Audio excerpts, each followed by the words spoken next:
Now, if you've ever felt like your husband is holding back from you, you're probably right. So, in this video, we're going to break that silence because we're going to deep dive into the secrets that men keep in a marriage. And these secrets are secrets that shape our relationship, the ones we struggle with, and the ones we wish our wives understood. So make sure you stick around and watch the video in its entirety because what I'm going to say is probably going to shock you. Now let's get into probably the biggest. This is the biggest, the largest. Unspoken truth is the pressure to provide.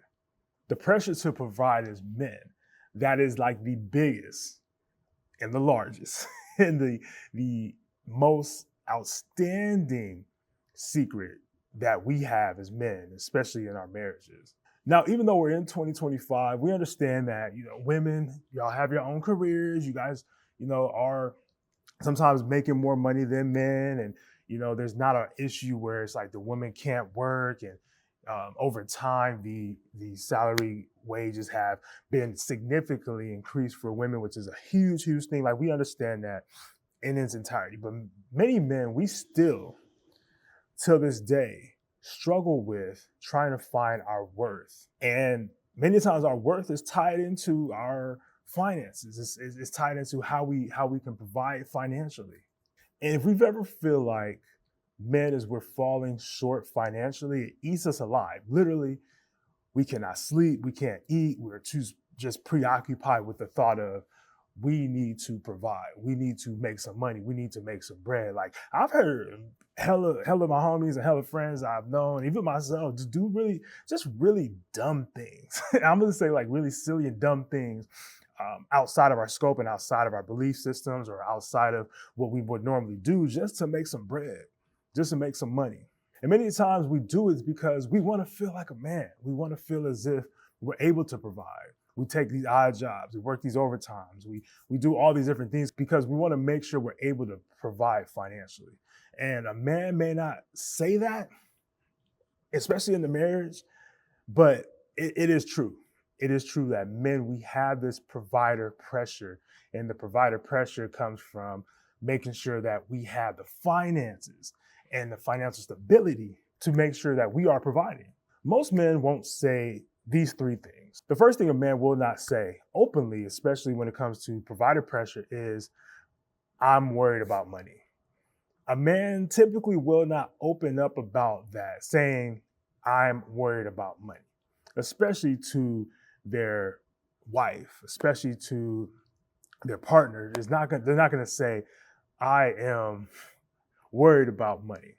Another thing a man isn't going to say is, I don't know how I'm gonna keep up. All these bills are coming. I don't know how I'm gonna manage all that.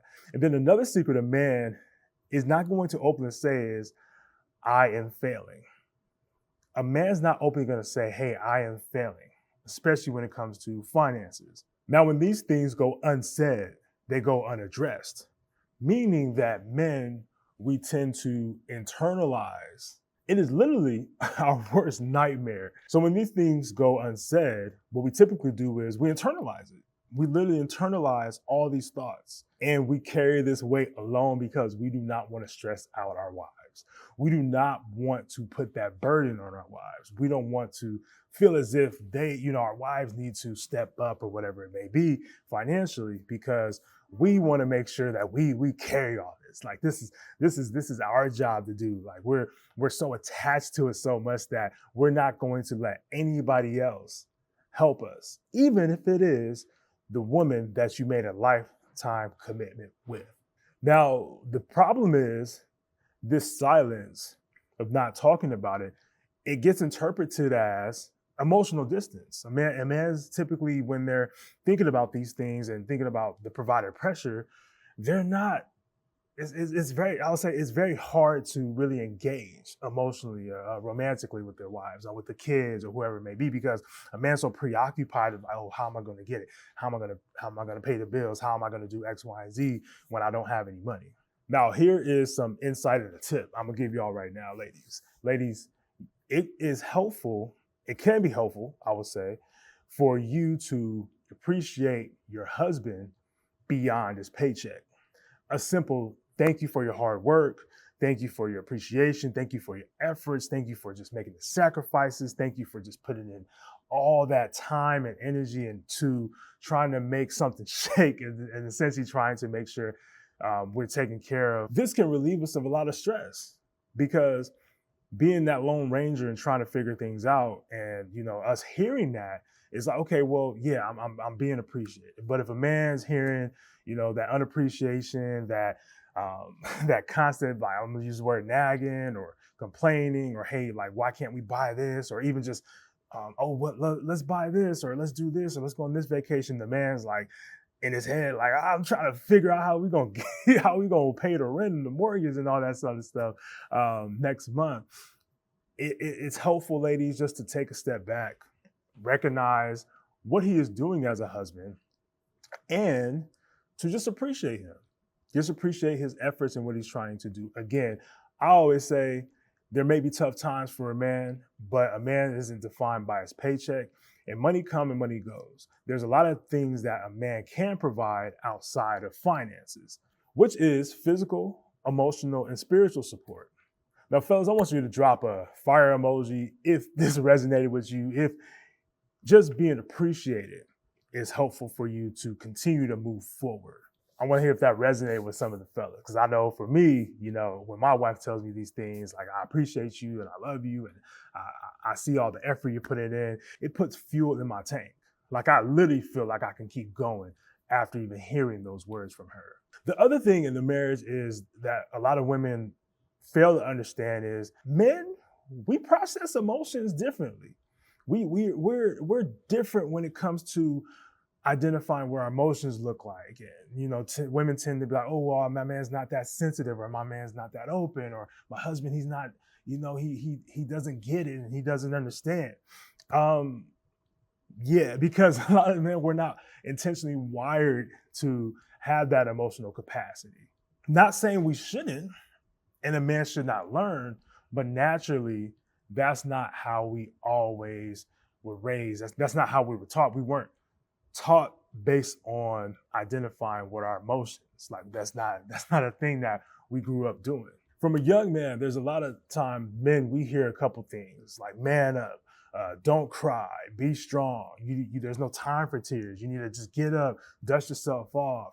And all those mantras and all those things, they sound good, when us playing sports, or we're trying to navigate our losses or whatever it may be. Like, it's okay, like, don't cry, just keep going. But what that does essentially is it eliminates us from acknowledging how we feel. So we can't be conditioned to understand what we feel when we've heard these mantras in our mind and our psyche the whole time. It's very hard to do that. So when we get married, and our wives wants us to open up emotionally, we can't do that because we weren't taught how to do that. The expectation there is like an unrealistic expectation. It's literally a foreign expectation for a man to open up emotionally, especially when it comes to being emotionally available for our wives. It feels uncomfortable, and then sometimes it feels like a trap. It literally feels like a trap. Because the minute we start to open up a little bit, we may feel as if that our wives are going to judge us for having certain emotions. Our wives are going to think we're weak, or we think we're not strong, or think we're not man enough to be a husband if we express any type of emotion.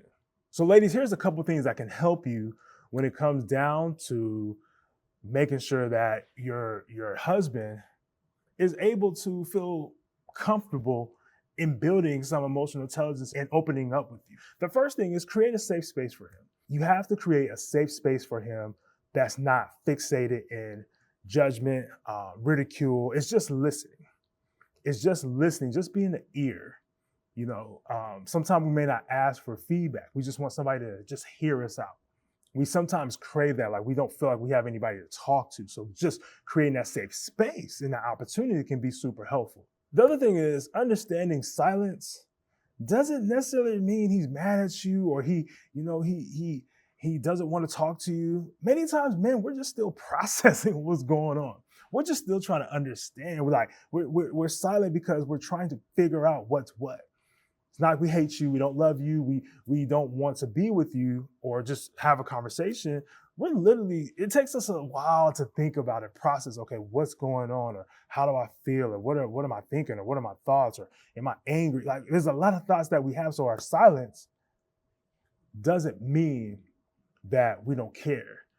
It's helpful just to allow us to be still for a moment and possibly maybe revisiting a conversation later on after we've kind of processed what's going on. Now, this might be a very controversial one, but I'm gonna say it anyway.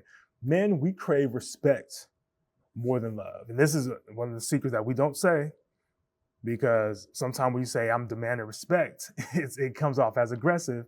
Sometimes we say I'm demanding respect, it means like I'm up here, you're down here. It's not that exactly. It's not that we are looking for a hierarchy. We're looking for you to be inferior. We're looking for you to, bow down to us, like respect us. And this doesn't mean that when we say, again, with respect, that we don't love you.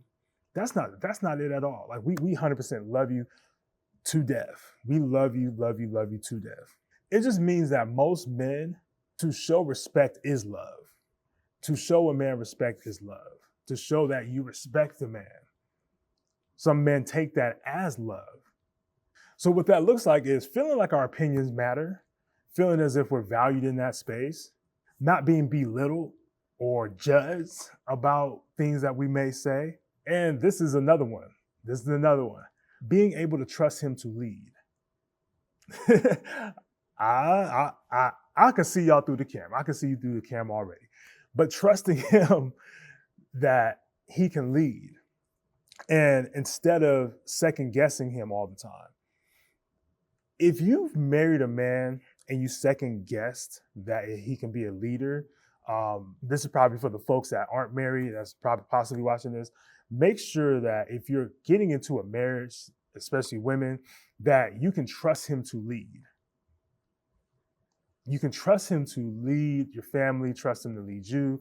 Because if you don't trust him to lead you and you've married him, it's going to be hard. You have to give him opportunity to do so. And that's probably a red flag overall, because we, sometimes with women, I'll say not all women, most women may not really look for a man to lead, may not want him to do certain things or whatever it may be. But if we're looking from a man's perspective and men seeing respect as love, that's trusting that we can lead. It's trusting that you respect a man enough to be able to lead the head of the household, to be able to guide, to be able to show that he's worthy of, submitting to. Now, when a man feels disrespected, the opposite of respect, in a marriage, a man's literally going to shut down. We shut all the way down and we stop engaging. And many times it's just to keep the peace. It's just like, hey, I'm done. I'm not talking about it no more. If this happens, that's a telltale sign that a man has more to say, but he's being silent about it because he doesn't feel respected enough to even allow you to hear what he has to say. Small shifts in communication make a huge difference, especially if you guys are arguing about something. So a lot of disrespect comes out usually in arguments when it comes to relationships or even marriage. So little subtle things that can be helpful. Small shifts in those communications, meaning, using I statements, being able to receive what's being said instead of feeling as if you need to always overbear or feel as if you need to always over communicate can be helpful. Now, I want you guys to drop another fire emoji if that resonated with you. Like, is it helpful for a woman to make you feel valued? Is respect love for you? Or if you totally disagree with that, just let me know in the comments. Now, the last secret that men, we don't talk about when it comes to marriage is the fear that we have lost our identity. Now, before marriage, we were a whole man in itself before we got married. We had our own routine, our own hobbies, our own things we like to do, our own friend circle. But sometimes as soon as we say, I do, it feels like all of that just disappears. It's gone. And when a man starts to feel as if he is a husband, solely just a husband, and he's no longer himself, that's when a man can begin to pull away. The man will not really admit that, but that's one of the secrets that men in our marriages that we have, is that when we solely feel like we're just a husband and we've lost our identity, we start to pull away from that role of being a husband just to find ourselves again in our marriages. And it's not because we don't love our wives. It's not because we want to leave our wives or get a divorce. We literally want to reconnect with the person that we were before, because we feel like we lost this person in the transition of marriage. Ladies, it can be very helpful in these transitions to encourage a man to get back into those hobbies that he used to enjoy. Allow him to hang out with his friends. I know this is, I know, I see it. I told you, I see it through the camera. Allow him to reconnect with his friends.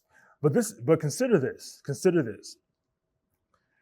If you don't trust him to be around his friends and you feel like he's going to disrespect the marriage while he's around his friends, then that's the question mark of, do you really trust him? Should you have really gotten married if you feel as if he can't be around other people and not respect the marriage? I'm just saying. Allow him to be with his friends. If you feel like you don't trust him, that's a whole nother issue. And you need to figure out in what ways can you guys start to regain and build trust again. Now, fellas, I want to hear from y'all. What is one thing that you've kept in your marriage that you did while you were single that you enjoy doing, whether that's fishing or whether that's, doing activity or whatever it may be? I want to hear from y'all in the comments. What is that activity that you've done just throughout the years and marriage hasn't really disrupted that activity? I want to hear from y'all, because what this can possibly do is give other men ideas and things in which they can reconnect. How did you have your wife buy into, okay, this is what I do, and this is like a non-negotiable? So I'm gonna give y'all a bonus one. All right? Men, we crave more than physical intimacy in our marriages. We may not say it, but we do crave more than physical intimacy. I mean, that sex in the marriage is beautiful. That's one of the privileges of being married, is to be able to have sex with your wife. But men, we do crave more than physical intimacy. Now, a lot of folks will argue and say that men are strictly driven on physical connection, but it's just simply not true. If a man does not feel emotionally connected to his wife, then the physical attraction is going to seem very transactional. Men, we also need affection outside of the bedroom. Affirmations are always a great thing to hear, such as, hey, I hear you and I feel you, I appreciate you. Moments of laughter and fun, date nights, going out, having experiences, doing things together. All those different things can be helpful in just giving more than physical intimacy in a marriage. Now, marriage is a journey. Trust and believe. I haven't been married myself that long, but it's been a journey just in itself. But understand that the more you understand each other in a marriage, the stronger the relationship becomes when you have an understanding. And this is really why I'm really intentional about helping folks build healthy relationships, because I'm a firm believer that we should not do life alone. I understand it's very hard to find really good people, loyal people, and things of that nature. But marriage is a beautiful thing. I'll say the folks that have been watching this and that aren't married, marriage is a beautiful thing. So don't feel discouraged. Don't feel as if you can't get married, you can't find the right one. And I hope this video was helpful, but I do have some additional videos that may be helpful and maybe resonate with you even more than this video. Now, these videos you can check out right here, and make sure you guys click them, check them out. These are also really, really good videos as far as trying to learn about the dating space, the relationships, and how to build healthy relationships. But until next time, I appreciate y'all for tapping in. Make sure y'all take care of yourselves and take care of each other.